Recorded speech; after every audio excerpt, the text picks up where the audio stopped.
ठीक है। हम बात करते हैं अब उसी तरह जिस तरह बॉल की एग्जांपल ऊपर है, मॉर्फोलॉजिकल लेवल पे अगर हम डिस्कस करेंगे तो हम ये कहेंगे कि इन दोनों के दरमियान मॉर्फोलॉजिकल डिफरेंसेस हैं बिकॉज ये आइडेंटिकली सेम नहीं है। लेकिन जब हम लेक्सिकली बात करेंगे या लेक्सिकल सिमेंटिक लेक्सिकल लिंग्विस्टिक्स के वाले से बात करेंगे तो हम कहेंगे कि ये बॉल एंड बॉल्स ये एक ही वर्ड है क्योंकि इनका रूट वर्ड जो है वो सेम है।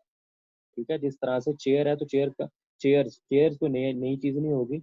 लेक्सिकली अगर बात कर रहे हैं तो उनका जो है वो वर्ड का जो रूट वर्ड है वो सेम है। Similarly, take, takes, taking, taken, and took are five morphological words, but only one lexical word. ठीक है, पांच मॉर्फोलॉजिकली लिहाज से तो ये पांच है, लेकिन लेक्सिकली लिहाज से ये एक है। Often in linguistics, when capital letters are used for a word, for example, take, it implies that we are dealing with a lexical word, and so take comprehends all the various forms that is take, takes. ठीक है, जब हम lexical linguistics के अंदर अगर किसी word का सारे कैपिटल लेटर्स लिख देते हैं, ठीक है, तो इसका इसका मतलब ये होता है कि हम एक लेक्सिकल वर्ड की बात कर रहे हैं और उसके अंदर आप इसको अम्ब्रेला टर्म के तौर पे ले लें। ठीक है, TAKE कोई भी आप वर्ड ले लें और उसके अंदर बाकी जो जितने वर्ड्स उससे निकलेंगे वो सारे के सारे उसके अम्ब्रेला टर्म के अंदर आएंगे और वो लेक्सिकल आइटम होगी। ठीक है, लेक्सिकल वर्ड हम कहते हैं। Next one is semantic word. Semantic word involves distinguishing between items which may be morphologically identical but differ in meaning. We have seen above that ball can have two distinct meanings. This phenomenon of polysemy, ठीक है, इसको हम क्या कहते हैं, polysemy। जब ठीक है, जब आपके पास more than one meaning होते हैं किसी चीज के तो it is called polysemy. Thus, table can refer to a piece of furniture or to a diagram.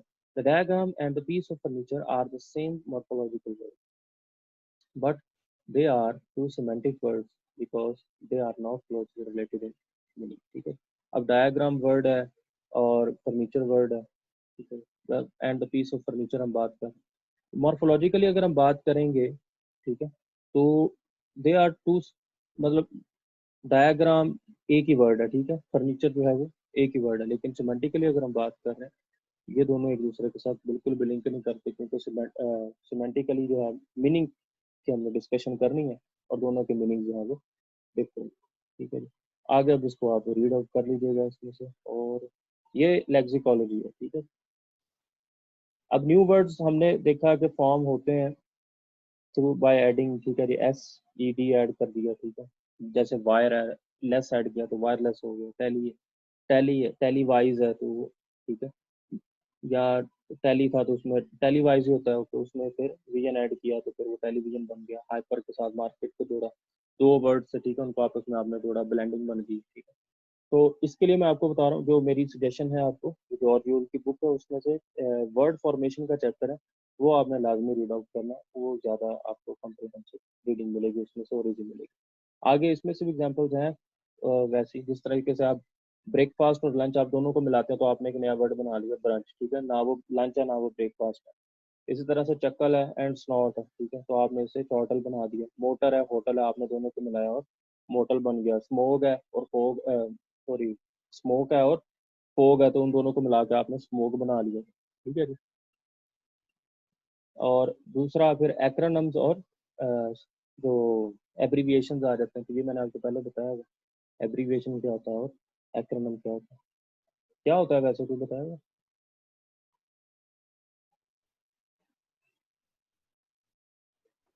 Yes sir.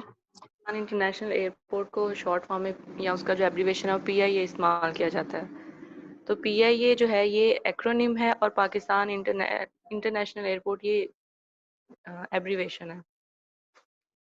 सोच लो सर मुझे तो मैं यही पता बताऊं है। एमन, आप बताओ। सर, जैसे हम इन्होंने किंजा ने बोला कि PIA हम बोलते हैं तो दैट इज कॉल्ड एब्रीविएशन, क्योंकि हम उसको सिंगल सिंगल वर्ड में पढ़ते हैं। और जब हम उस पूरे को एक ही दफा पढ़ते हैं, जैसे यूनेस्को है, वासा है, नासा है, तो ये जो होते हैं ये एक्रोनिम्स होते हैं। ठीक है, ठीक है जी। आप वापडा का ज़हन में रखा करो ना, वापडा ज़हन में आ गया, वासा आ गया। वापडा तो सारे ਨੂੰ याद होना चाहिए, तो भूल गई। ठीक है, वापडा इज एन एक्रोनिम। ठीक है, but PIA is an abbreviation. तो इसकी आप जो है वहाँ पे स्टडी अब आप ये कर लेंगे, बड़ा इजी है ये, कोई मुश्किल नहीं है, ठीक है, काफी इजी है।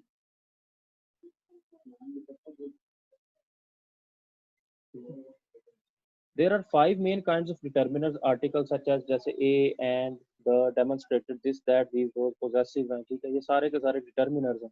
डिटर्मिनर क्या होते हैं? जो कि आपके नाउन को डिटरमिन करते हैं, ठीक है, जो नाउन के बारे में आपको इंफॉर्मेशन दे देते हैं। तो ये एडजेक्टिव ही होते हैं, ठीक है, डिटर्मिनर्स ए एंड द ये एडजेक्टिव भी होते हैं, ये सिर्फ डिटर्मिनर या आर्टिकल्स इन्हें नहीं कहते, ठीक है।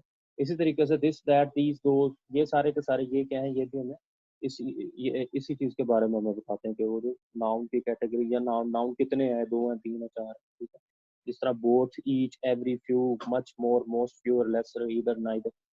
Determiners always indicate that a noun follows. Many indefinite determiners can function as other parts of speech. The words in okay. The words in italic below are used as determiners in column A and as pronoun in column B. ठीक है, जिस तरह आप ये देखें, एक में वो डिटर्मिनर के तौर पर, दूसरे में वो नाउन के तौर पे, प्रोनाउन के तौर पे यूज हो रहा है। जिस तरीके से आई एट सम ब्रेड, ठीक है, तो कॉल, ठीक है, आई एट सम ब्रेड। अब सम यहाँ पे ब्रेड से पहले आ रहा है, तो इट इज अ डिटर्मिनर जो ब्रेड के बारे में हमें बता रहा है, ठीक है। तो गिव मी सम, व्हाट सम, ठीक है। इसी तरह I haven't any money, I don't want any, ठीक है। बोथ पेरेंट्स वर लेट, ठीक है, आई सॉ बोथ। तो a pronoun is, as its name suggests, similar to a noun in that it can take the place of a noun or noun phrase, ठीक है। John meet his future wife on the train, ठीक है। तो